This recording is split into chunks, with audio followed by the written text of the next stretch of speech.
বাংলাদেশে যদি আবারও কোনো সংকট আসে, ইসলামী ছাত্র শিবির সামনের দিকে থাকবে ইনশাআল্লাহ।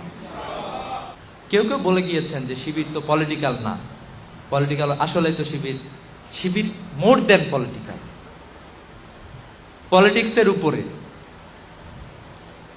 যখন কেউ কোনো কিছু পারে না, সেই সময়টাতে শিবির নেমে আসছে। This is the politics.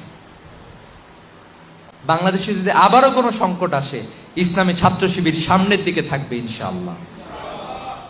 আধিপত্যবাদী শক্তিরা, সাম্রাজ্যবাদী শক্তিরা আমাদেরকে দমন করে রাখতে চায়, আমাদের তরুণদেরকে ধ্বংস করে দিতে চায়, আমাদের চেতনাকে ধ্বংস করে দিতে চায়।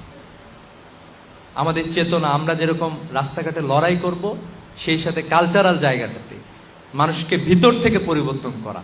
সোসাইটিতে থাকবা তুমি, সোসাইটিতে ইসলামের রুলস এর মধ্যে তোমাকে থাকতে হবে। আমরা যদি এই কালচারটাতে নিয়ে যাইতে পারি, মানুষজন যাতে অর্গানিক্যালি তাকে ইসলাম পালন করতেই হবে, এরকম একটা জায়গায় নিয়ে যাওয়া দরকার। পারা যাবে না ইনশাল্লাহ?